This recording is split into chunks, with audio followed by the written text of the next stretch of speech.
Hello everyone on YouTube, it's Kevin here. I'm just wanting to do a video on explaining how to install a garage door opener on several different types of doors you see here.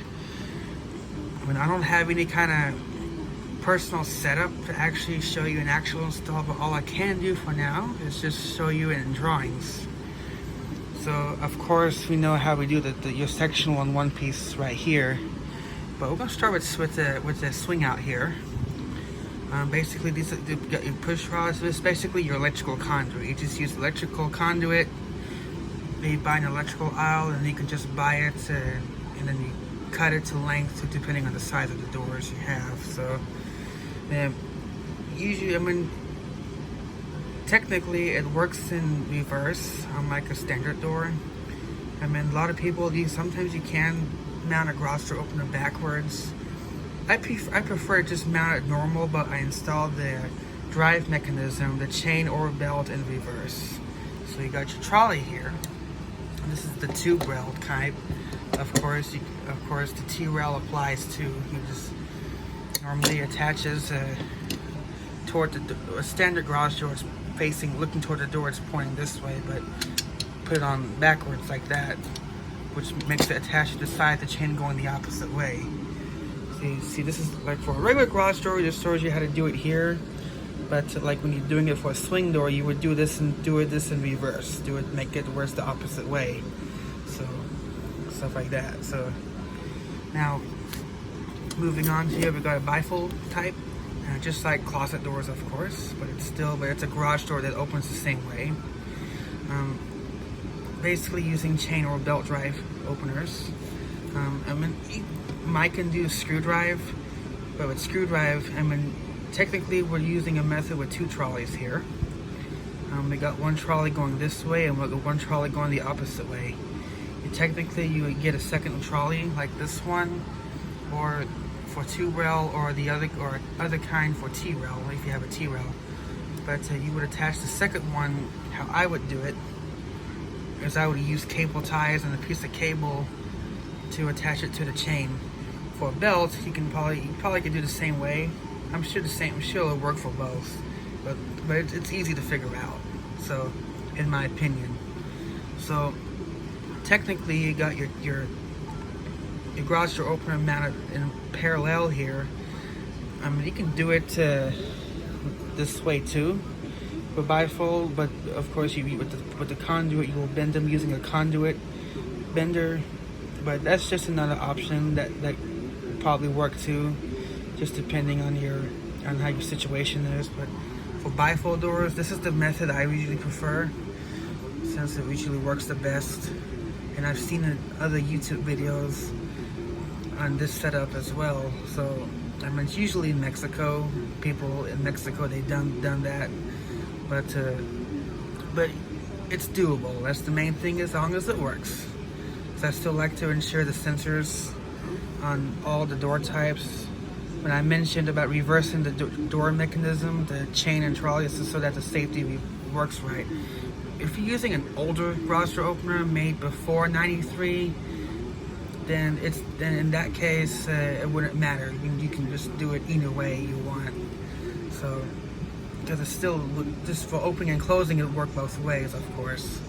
But bottom line is, I prefer for the safety to work, especially if you have kids or if you got pets and stuff like that.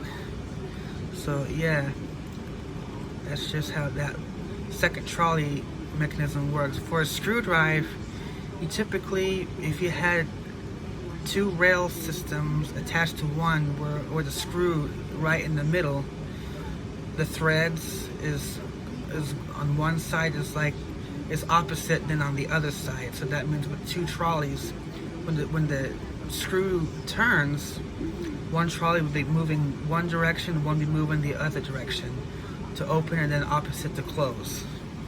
So, but that might have to be special ordered. There's another method you can probably do with pulleys. You can make a pulley system that runs around the unit, just right next to it, and one part of the pulley would attach to a single trolley on one opener, while one part of the cable hooks to one door with the arm, and same with the other one, and it probably would still run them. But that may work more best with sliding doors. Of course, with this method that I drew here, it'll work the same way. So, but it's whatever your situation is. So, but this is a single sliding door, which is always the easiest to do. There's also a down over here.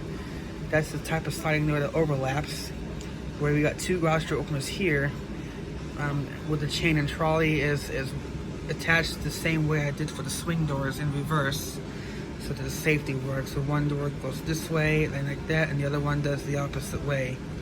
So that's just another for that. This is the sheet metal roll-up door here that you see here. I got two methods drawn here. I don't know if you can see it really well. This is the one I saw on YouTube already, where people have done this one, where you had the whole garage opener mounted like this on the wall with the rail, and there's a pipe attached to the bottom of the door that opens and closes it like that. Another method here is taking the motor and putting it on the side here, where you won't use the rail. You'll attach it with punch angle iron, where it's secured in place, and then there's a small bicycle chain that wraps around the sprocket on the motor, and the other side goes on the sprocket on the torsion bar on this door. This would also probably work on a regular garage door with torsion springs as well. As when the garage door opener drives the torsion bar, the door will go up, and then it'll reverse to close it. So this is another swing door here, basically with a parallel mount. This is mainly necessary if you have low clearance on the ceiling, like all over here, and of course maybe if you had a wall that goes right here that's too close, but you still want it in a situation we prefer to have an automatic setup. So you can see this trolley comes this way to push that out, and this one comes this way to open that one out. Now if the doors were swinging in, it's basically like the same way but in reverse.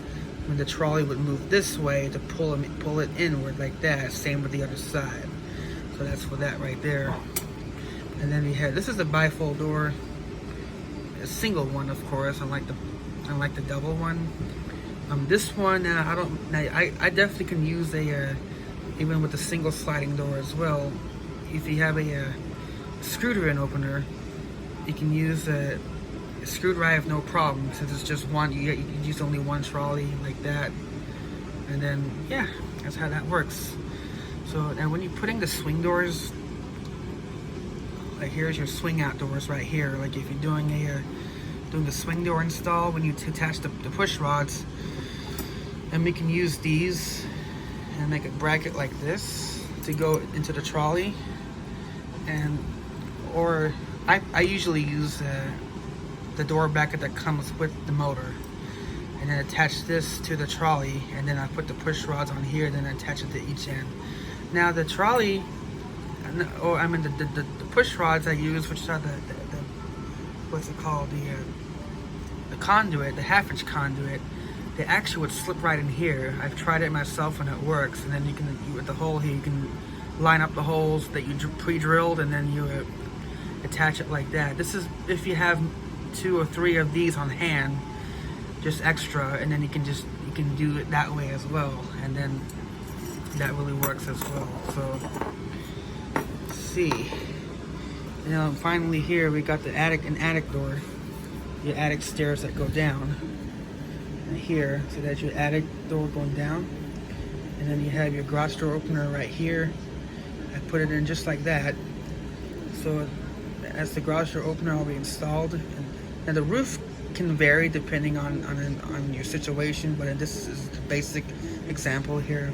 I built some punch angle iron on here, which and this is all punch angle iron all attached. Well, this can even be the conduits too, but I prefer the punch angle iron just to make a nice frame setup, and it's bolted to the framing around where the ladder is. The ladder is always going to be manual, of course, in this setup. You got your ceiling right here, and then as long as you got a nearby power outlet in there, if not, you can always put that in really easily. And then in the garage opener in this position, we have because you want your safety to work.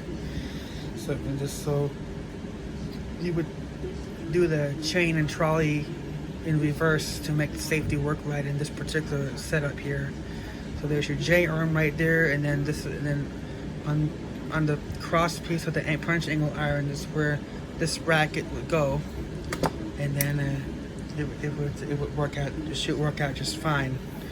And now you just push a button, and then near or remote, and then your attic door will open and close. I really prefer to have a second attic entrance in case of a failure, so just for a manual only, to have a secondary entrance, and that'll work just fine. Okay, so we just covered all the garage doors in this drawings here. I made this video. The purpose of this video is to help out anyone who's willing to expand their business, mainly garage door companies or even DIYers that just want to do hobby work and stuff like that. Anyone who has any doors like this, or like this, especially very old homes or old properties, stuff like that you want to use as a garage, so you just want to have an automatic setup. Just want to give you ideas of all different uses of a basic garage door opener that you can buy off the shelf. So everything, I guess that's really all I can cover for now. If there's anything else you want me to cover, or I may have missed anything, just leave them down in the comments below. I will have links in the description below for additional trolleys. Like if you want to do a second trolley, of course it's going to be a simple way to go. Alrighty. Well, I hope you like this video, and I'd like to conclude. Just want to help out, like I said, just want to help out anyone who's willing to expand their business, or garage door enthusiasts that are out there that are just willing to get some ideas. I just want to share my knowledge, because I am capable of doing garage door opener installs in all different ways here. So, well, if you like the video, please give it a like, share it with your friends or anyone who may be in need of this, anyone across the nation, and I'm willing to help them out using this video as to give out some great advice. Thank you for watching. Please comment, rate, and subscribe. Y'all have a good one.